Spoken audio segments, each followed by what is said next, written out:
I'm so glad that I carried more than your office. In your office or home?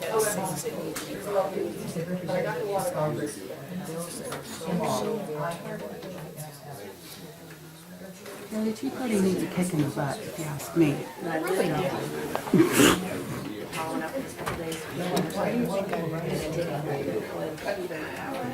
I hope I can take it. Do something. Meat and bitch.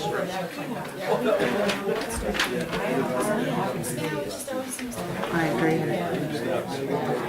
Eating and reading is not a good thing.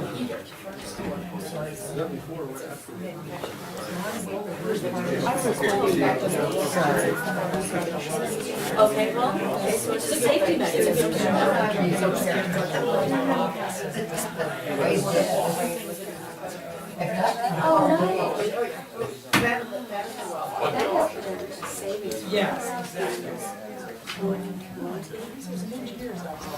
It's really done, but it doesn't cover my wife. Mr. Pyle, how are you? Good morning.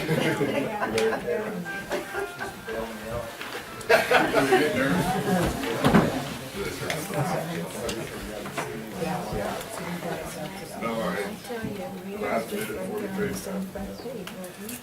I think I go to Christine.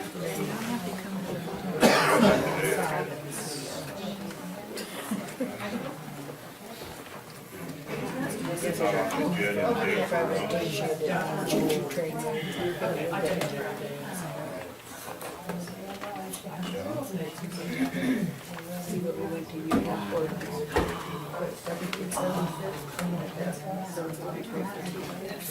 At 9, 10, 9, 10, 11, 12, 13. So we need to all little moments. Oh, she's gorgeous. There was a green kid on the radio. She looks like she knows what's going on. He's turning 14 today. He's turning 14. 14 today, yeah. That was kind of cute.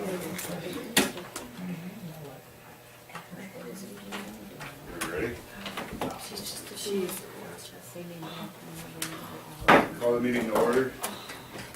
Public comment. I guess I got 3 here who want to speak before the closed session. So do that first.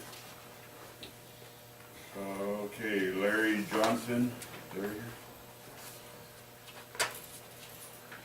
State your name for the record and address if you would like. Larry Johnson, 445/550 Highway 395 in Milford. I was the second bidder on the Herlong sale. And I would like to request an agendized item on the Herlong sale for discussion, and that the Attorney General be brought in for a formal investigation.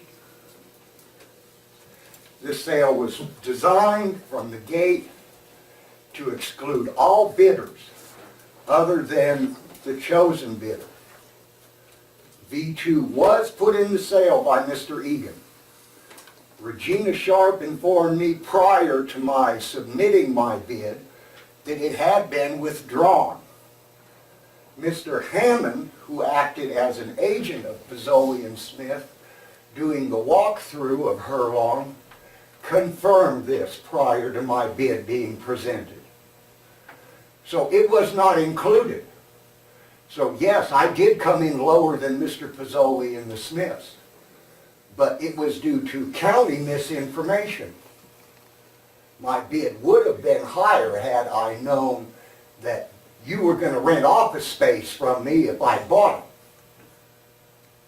it. And then the fact that the terms of the sale were specifically the winning bidder had to complete the sale by the end of September, or it went to the next highest bidder, which was me.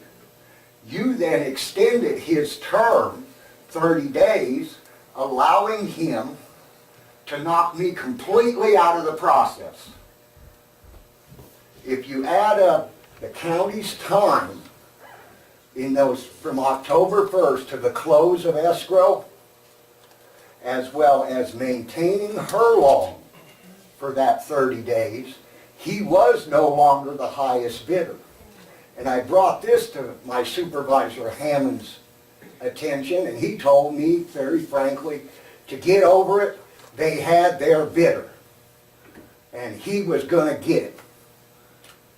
This implies a rigged sale. I got contradictory information from the county's representatives that seriously downgraded my bid and my participation in this sale. That I want a formal investigation by an outside agency into how many people were involved as county officials or agents in this sale. And I would also like the county, where you say his plan was better than mine, to have both plans printed in the paper for the taxpayers to decide who was it in their best interest. Because my plan clearly stated I was taking the building's co-op, and the county retained all of its space, free of charge.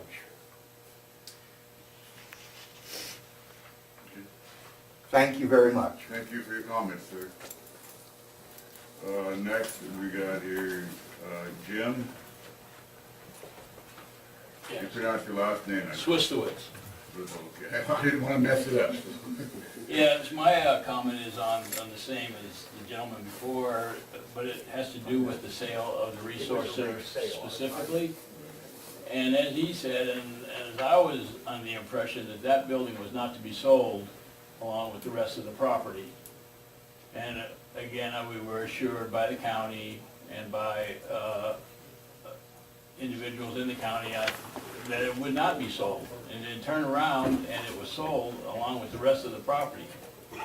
My concern is what's going to happen to the resource center. That resource center is very valuable to the people in South County.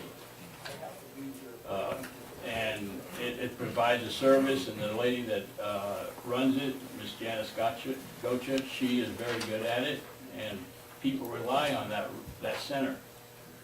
So I think there should be some type of investigation on why it happened and how it happened, and if policies, practices, and procedures that the county has in place were followed. Because if they were, that wouldn't have happened. We all know that. So somebody dropped the ball on it, and they should be held accountable for it. Thank you, Jim. Thank you. Jane? You know, Okay.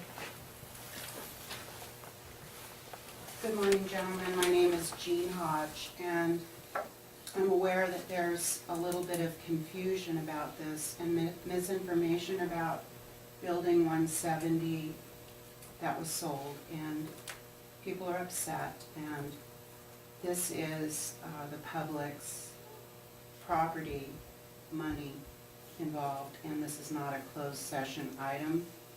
So I would urge you to agendize it, bring all the facts out in a meeting sometime in the future, so that we can all know what's going on, or what happened, or what didn't happen. Thank you. thank you, Jane.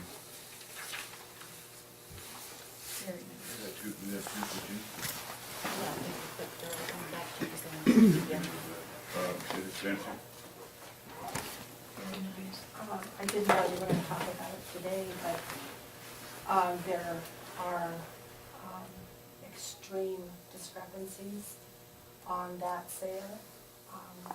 We have the recorded deed, we compared that with the RFP, and this doesn't look like, with all the documents we've accumulated, it doesn't look like it was an accident. This is really serious. County Council's been involved with this. She's aware of the problems, and you knew about it, I guess, or somewhat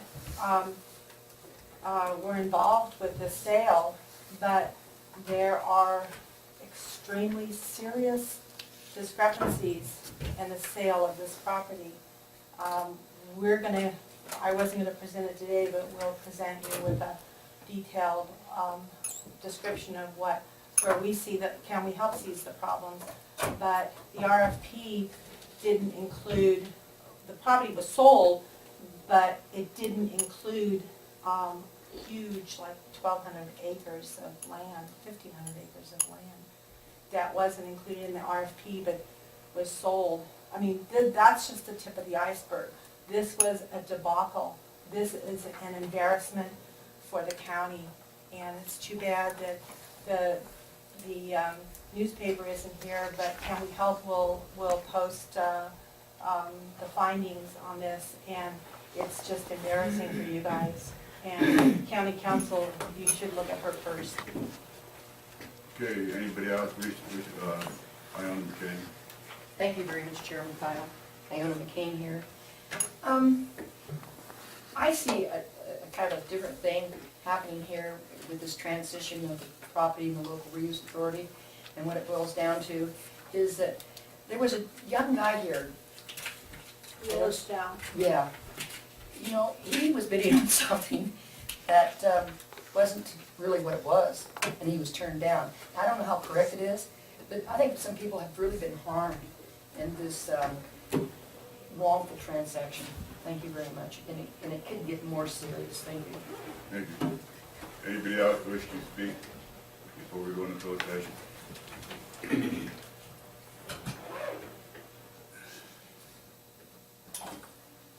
I know it's none of my business, I don't live back there, but I want to inform you guys that I was informed that the county's going to be sued.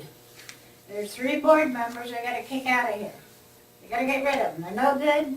All that bunch upstairs is gonna be prosecuted, and they're gonna go to Sacramento and to Washington DC to get help to nail this county down. And I was told that, and I said, what the hell are you telling me this shit for? I've been here all my life. And they said, because you're the one that runs the county. So I just want you to know, like I told the guy the other before, you can throw my ass out anytime, I don't care. Thank you. Anyway, I want to let you know that they're after the courthouse and everybody. They're going to try to nail everybody. Okay. Thank you. Anybody else wish to address the board on the public comment before closed session? There will be another public comment after closed session. If not, Madam Clerk, if you would read announce items to be discussed in closed session. Mr. Chairman, we have a existing litigation on the Grace Foundation to discuss with the board and 2 cases of potential litigation. Thank you. Okay, with that, we will go into closed session.